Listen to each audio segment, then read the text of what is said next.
to live your life. This is a new day to try to get right. This is a new day to get on track. Yeah, that's life in football. This is a new day to live your life. This is a new day to try to get right.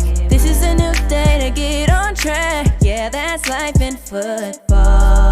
It's life in football. We are life in football. You are now listening to the Life in Football podcast. Check out the new website, lifeinfootball.com. Welcome to the Life in Football podcast, baby. I'm your host, Mike Fee. This your co-host, Colin Moore. You know we loving life and enjoying football. Top-notch coaches all around the world. Top-notch coaches all around the world. Today, we got a very special guest on by the name of Carlton Thomas, and he did his thing as a running back for them Georgia Bulldogs. But also, he's now a coach, and that's what I love when you got a coach who done played the game at the highest level, and now he's bringing it back to the youth, giving them information that's going to help them as well. And a lot of times, if the youth take it, man, they're going to take off because he just giving experience that he gained and some of the things that he probably should have done. And without further ado, I'm going to go ahead and let C-Mo bring him on. How you doing, Coach Thomas? How you doing, my man? How you doing? Good, man. It's a blessing to have you on, man. You one of the guys that put on for the county and did your thing, but you came from a high school that got plenty of running back balls. Like, it's just like hey, you go to Frostproof, you gonna be and you play running back, you got a real good chance of coming out of there. So, with that being said, how did you feel for running all them yards that you ran and then just being able to pick University of Georgia like that? Like, that was big when you did that, man. Yeah, it was a big accomplishment. But first, I would be remiss if I didn't thank, my foundation, which was my parents, the community, my mentors as well, too, because before you get into me, you have awesome mentors. Well, you got, Alvin Harper, you got Travis Henry, you got C.J. Hudson, these guys that also ran the ball, led the county as well, too. You got Dennis Baldwin. You got a plethora of athletes that all came back and shared that information with me and gave me someone to kind of look at and mold my game from. And, and again, they instilled that work ethic in me. And they were right there to always give me that advice that I was looking for on top of the community being there. So not just being the running back, but for Frostproof, we also talk about just being an athlete, not just in one particular sport, but, all sports and being a student athlete. So getting that example and running those yards and being able to get the opportunity to choose which school I was to go and expound upon my career was a great blessing. But it wasn't until, I understood the entirety of what work ethic was when it came from just on the field and off the field. So, it was a blessing, but I give all the praise to my community and my family, my mom, my dad, and the community, and, coaching staff that believed in me as well, too. Right. So now I do want to know, which everybody who was following the recruiting would have been knowing at the time, but what made you pick University of Georgia? Because I know if they wanted you, everybody else wanted you. So what made them stand out over everybody else? Well, to be honest, like I said, Auburn was my first offer. Then once that came, you got Notre Dame coming in and everything came after that, which, I was given that advice. That's what happened. But at the time, my first couple years, my head coach, he played, well, he didn't play, but he was from the Georgia area. He always talked about University of Georgia. I also had my assistant principal. She also was at the University of Georgia. So they would always give me bits and pieces, but they always told me, go and check the campus out. Right. And that's what separated for me. Once I, kind of felt it out, seeing everything, one thing for me was academics. It was the facilities, the training staff, because that was tradition at Frostproof High School. Right. You got to have a good work ethic. Right. You got to have somewhere where you can not just, play with your game, but take your game to the next level. So once I got on campus and I seen that they were really invested in not just the ball portion, but the actual athlete, giving us everything that we need from the dorm rooms to the training facilities to academics. They did everything. And once you got on campus and you kind of got there and got with the guys and you seen that they was just like home, tradition based. Everyone loved the game from the coaching staff to everyone that came in there, and talent wasn't an issue. When guys committed, I signed. It was 24 of us in our class, I believe, and everyone signed. It wasn't like, oh, this guy signed, AJ Green signed, I'm not gonna sign. It was like AJ Green signed, I'm signing. You know what I'm saying? We had a plethora of running backs. Richard Sanders said, I'm signing. I want to play with the best. Right. I also want to make sure I'm competing with the best every day at practice as well too. So that's what went into my decision as far as that was separated Georgia from everyone else. Once I got on campus and seen it and kind of talked with Coach Rick and seen their idea of where they were trying to go, which now you see that, you see the facilities growing, and we were part of that, that part of our class coming in. They said, hey, this would be the time where we build with you guys and take this thing to the next level, because we were always competing as far as on the field. It was just facility-wise, and we caught up there. So now you see the national championships, things of that nature. So that's what separated and made me choose Georgia versus everywhere else. Yeah. Now, see, that's what I want to ask you about, that national championship. Georgia, man, it's like they'll get close and they'll get close. Mark Ritt and them had a team. I forgot. 2008 years they should have won. Yeah. They should have won that year. There was another year they might have been recent, but Georgia always keep a little decent team. Always. For sure. And to finally win that national championship, like for you watching it, how did it feel, man? Well, to be honest, like I said, we had a couple years that we were close. Even my year, we scratched that SEC championship. We were the runner-up. Well, we were the winner on the East and the runner-up overall. And a couple years after that, they went back again. But to see, laying the foundation and to see them get there and see them put everything together, because, University is known for a tenacious run game. We're going to run the football and awesome defense. So, to see us get there and put everything together as far as offense and defense with all the pieces, and us losing and then coming back and winning it, it was a big thing. You know what I'm saying? The work ethic. My former roommate, which he coaches at Texas A&M right now, but he was there for some of it. And just looking at that and seeing them building upon that and implementing the right people, the right pieces. And that's one thing that we bring with teaching my student athletes and the parents.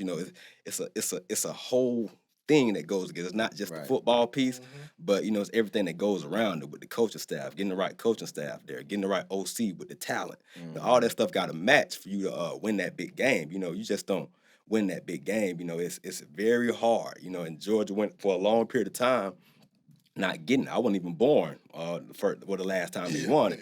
So that's something I didn't know even, going there. I had to learn that, you know what I'm saying? And when you get there and you learn, these people are very dedicated to sport of football and winning and doing whatever it takes to get those guys that's providing for that.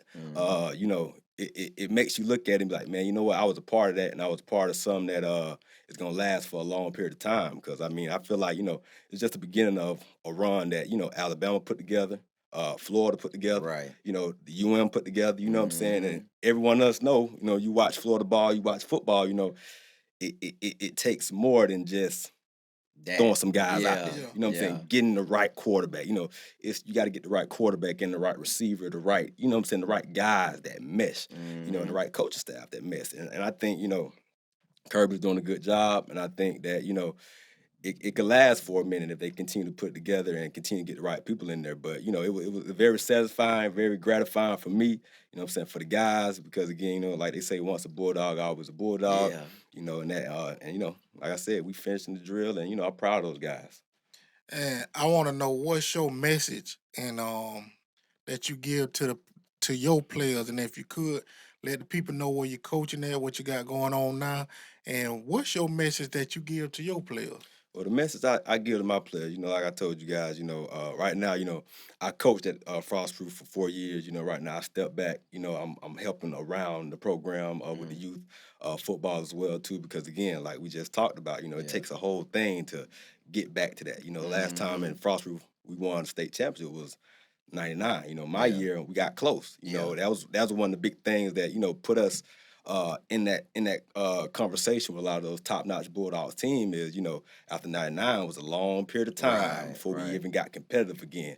So to build that, it takes everything. So the message I would give to those young youth is be a part of the grind. Just like these guys, you see guys going here, going there. I had those same questions, same things for me as well too. But it's about what do you want to leave? And for me, what I'm saying, for my guys, my '08 guys at Frostproof, it was that legacy. All of us played youth football together. So all of us came up together. All had the same dream, not just to win a state championship, but to go on and play ball. Get a scholarship somewhere, and continue to play ball and elevate ourselves as young men. So the message I give my guys is, be a student athlete, be present all the time. So not just in the football portion, not just what you can get out of this situation, but more so, what can you get in the long run? Once you're done playing ball, because like I tell them, football is just a vehicle. Most guys in their career, in their late 30, 35, they're still young. You know what I'm saying? You still got a whole another life after that. You know what I'm saying? So, just like I tell them, for me, 35, I'm still looking at what can I do? So how do you elevate yourself after the game? How do you use the game to get you where you need to go? You know what I'm saying? And don't cheat the game. So don't cheat. You can't. It's football is a game. You can't cheat. You know what I'm saying? You cheated, you're gonna get short in it. You know what I'm saying? But for me, like I tell them as well too, because I put 100% in everything. I was able to walk away from the game feeling like I left everything out there. Right. No regrets.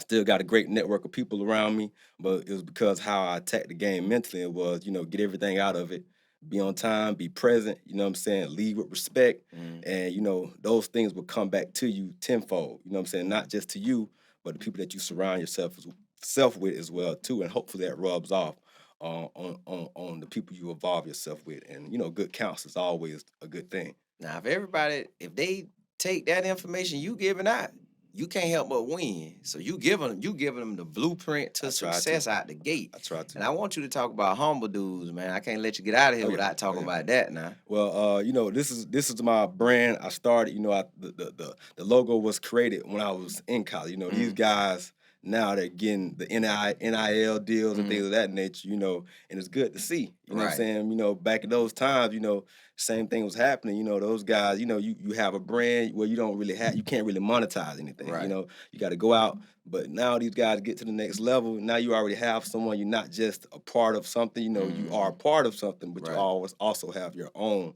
foundation when it comes to just branding yourself. But Humble Dudes is, just an extension of my father. My father was with me through my entire career.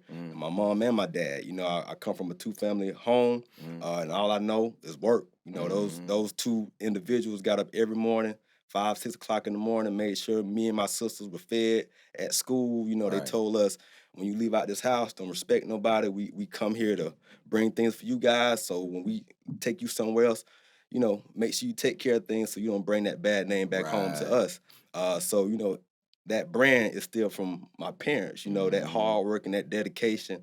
And when you're dedicated like that, nothing, good things will happen to you. So this is just part of that extension of my dad, which he was a mechanic. Now I do that as a fitness, specialist. I focus on the young athletes, teaching them about introing them into athletics, but also educating them about everything that goes on around the game as well, too. So, they can make a great decision. That's what helped me. A lot of people ask me, like you did, what made me make that decision. And I felt like, I was always around good counsel that helped me with that decision. I see a lot of young athletes, they used to come up, my athletes came up to me when it was time to make that decision. I had to give them that advice. Everyone's going to tell you, do this, do that. But at the end of the day, you got to figure out what's best for you, academically, as an athlete, because like my mom them said, at the end of the day, you got to live it, son. Yeah. You got to live it. We're here to support you, but at the end of the day, you have to live it. You have to understand it. You got to understand everything that's going on. Because again, like my parents, they didn't get an opportunity to play sports. It was back in the time when kids had to make a decision. Do I play sports? Do I provide for the family? You know what I'm saying? So they instilled that when I got the opportunity to play, it's, hey, this ain't just regular degular. Like, you're gonna take this serious because this is for you. It's not for us. You're not here playing for us. You're playing this game because you love this game. So that's what our brand represents. That's what we try to bring into the community. That's what we try to instill into the parents. Because again, sports is sports, but with those individuals out there playing, it won't be a game. You know what I'm saying? So that's why I'm big on the NIL things and things of that nature, because these kids, they do a lot of things. They're pushing a lot of things, and at the end of the day, a lot of those big guys go off and that 1% make it to the league. But what about the guys that invested? You know what I'm saying? All that time. How do you? That's like what you guys are doing. That's what I do as well too. Intro young kids and other things outside of the sport. You know what I'm saying?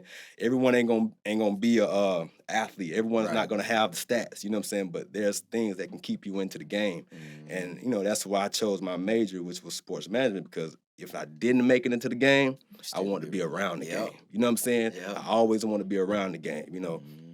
So that's why I tell them I was a manager for several years, and I could see a ball bounce in my workplace and my head turn. You know what I'm saying? So I tell them, man, you may leave the game. You know what I'm saying? You may advance from the game, but it's gonna always be a part of you. You know what I'm saying? So however it happens to you, whether it's a long career or a short career, you know what I'm saying? Don't ever hide your passion for the game. You know what I'm saying? And you'll be good. Yep. Man, y'all heard it right here. That's another great episode. And I want to thank you again for coming on and joining us today, and all that great message and information that he put out there, man.